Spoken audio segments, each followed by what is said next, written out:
Assalamualaikum warahmatullahi wabarakatuh. Selamat pagi para pejuang cuan. Gimana kabar kalian? Semoga kalian sehat semua dan saya doakan sukses semua buat kalian. Amin. Mantap jiwa ya. Dan jangan lupa kawan-kawan, tetap secangkir kopi harus selalu ada buat menemani pagi hari ini. Teman-teman melihat kondisi di mana kalau kita lihat bersama-sama ya, masih dominan dengan warna merah merona ya teman-teman ya. Dan di sini untuk Bitcoinnya sendiri pun belum mampu menyentuh di area 20 ribuan saat ini ya, dan tentunya ini akan berdampak negatif juga untuk aset-aset cryptocurrency lainnya. Oke.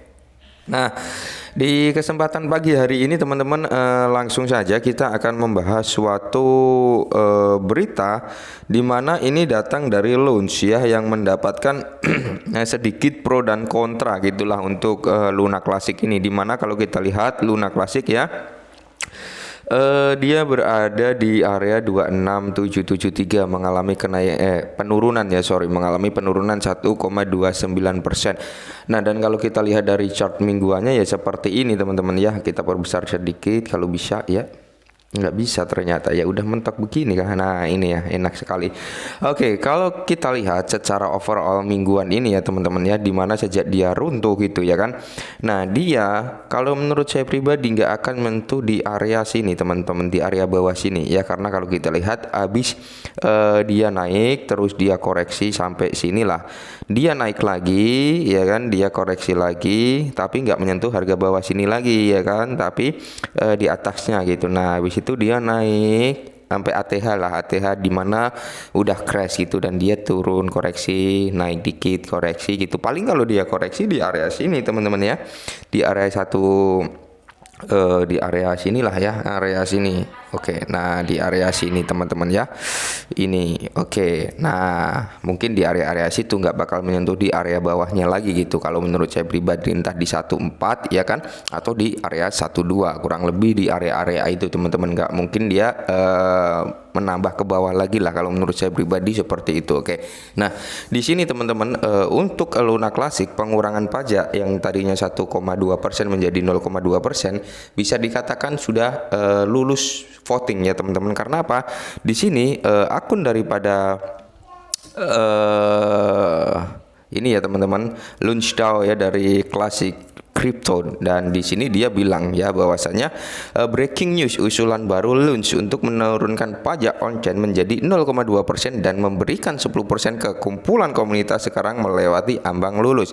Nah, jika ini berlaku selama 2 hari ke depan maka akan lulus. Kita berhasil retweet untuk berbagi. Oke. Jadi, kalau kita lihat dari segi votingnya teman-teman, ini memang sudah melebihi dari ambang kelulusan ya teman-teman. Nah, ini ya teman-teman.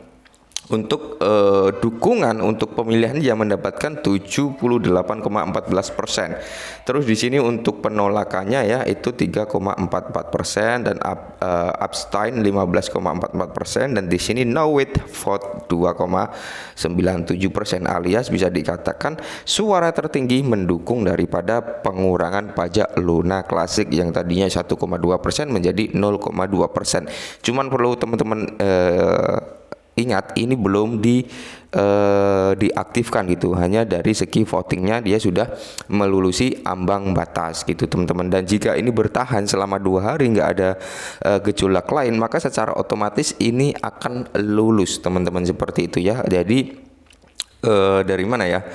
Dari 9 jam yang lalu ya teman-teman, jika ini melewati 2 hari ke depan tetap seperti ini atau bahkan dukungan semakin tambah gitu ibaratnya, maka secara otomatis udah bisa dikatakan lulus. Nah, kenapa sih pajak ini harus dikurangin yang tadinya 1,2% menjadi 0,2%? Dimana kalau kita lihat dari sini teman-teman, jadi ada beberapa poin ya. Terus di sini ya, pengembang menjelaskan bahwa itu secara efektif berarti membakar 100% pajak yang dikumpulkan pada akhir zaman 7 hari untuk rantai Launch dan mencetak 10% darinya pada awal zaman baru untuk kumpulan komunitas. Setelah menyoroti pentingnya mendanai kumpulan komunitas, Kim menyatakan dukungan untuk berbagi proposal ini. Nah, salah satunya adalah untuk kolam komunitas dapat digunakan untuk dana darurat. Oke. Menarik dApps dan proyek kembali ke rantai dan membayar pengembang untuk meningkatkan rantai, tulis Kim. Ya, saya memilih ya untuk perubahan parameter. Oke. Jadi tujuannya adalah untuk kolam komunitas dapat digunakan untuk dana darurat. Oke, yaitu kolam komunitas jika ada keperluan darurat itu bisa digunakan teman-teman. Dan di sini tujuannya juga kenapa harus diturunkan untuk menarik dApps dan proyek-proyek kembali lagi ke jaringan Terra Classic lagi teman-teman, agar apa, utilitas daripada Terra Classic semakin terbentuk dan semakin bagus lagi kayak dulu. Nah, seperti itu, dan membayar pengembang untuk meningkatkan rantai. Oke. Terus di sini teman-teman ya, di mana kedua pengembang inti menginterogasikan bahwa lompatan dari pajak 1,2% menjadi 0,2% itu benarkan, ya, itu dibenarkan. Tidak benarkan atau terlalu cepat. Di sini Kim membuat beberapa konsensi, misalnya dia mengakui tidak ada jaminan volume on-chain akan kembali jika parameter burn tax dikurangi.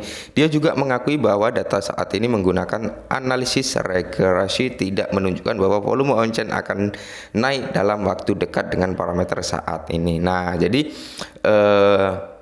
diakuinya bahwa tidak tahu, dan karena saya percaya eksploitasi pada tahap ini lebih penting daripada eksploitasi, tulis, ya kan. Nah, jadi di sini setelah menimbang semua data, menunggu apa yang saya ketahui dan mengenai apa yang tidak saya ketahui, jadi di sini saya memilih ya untuk proposal 5234. Ini adalah proposal pengurangan pajak teman-teman, yang tadinya 1,2% menjadi 0,2%. Oke. Terus di sini tulis sangat pengembang, khususnya ia mendorong orang lain untuk melakukan penelitian mereka sebelum membuat keputusan. Dan di sini perlu disebutkan bahwa Kim adalah penulis parameter pajak pembakaran 1,2% terbaru yang menciptakan banyak pengembiraan di masyarakat. Namun di sini menjadi pro kontra ya teman-teman untuk proposal yang baru ini, pengurangan pajak ini. Ada yang mendukung, ada pula yang tidak senang dengan proposal tersebut. Karena apa? Ya memang logis juga ya kan, dengan pajak 1,2% memang itu sangat terasa ya. Dengan pengurangan 0,2% harapannya orang yang melakukan transaksi secara on-chain itu akan semakin banyak ketimbang dikasih pajak 1,2% kayak gitu teman-teman. Maka dari itu jika dikasih pajak 1,2%, ibaratkan ini contoh ya, sehari mendapatkan 10 transaksi gitu dengan pajak 1,2%, ketika diturunkan menjadi 0,2% itu bisa mencapai 100 transaksi, 200 transaksi atau seterusnya. Diharapkannya seperti itu, karena kalau seperti itu jadi tingkat pembakarannya akan semakin tinggi karena semakin ramai kayak gitu maksudnya ya. Nah, maka dari itu banyak juga yang oke, saya dukung dengan penurunan pajak, tapi ada juga yang menolak penurunan pajak ya. Namanya kita mempersatukan suara ya kan, jadi ya terjadilah pro kontra ya. Mudah-mudahan dengan penurunan pajak ini ya, kita lihat 2 hari ke depan semoga memang menjadi lebih efektif ya, dan banyak dApps juga yang mungkin proyek-proyek juga yang akan datang ke Terra Classic lagi gitu teman-teman, untuk membantu perkembangan ekosistem daripada Luna Classic dan akan membentuk utilitas yang lebih bagus lagi. Oke, mungkin ini dulu perihal Luna Classic, semoga bermanfaat. Salam cuan.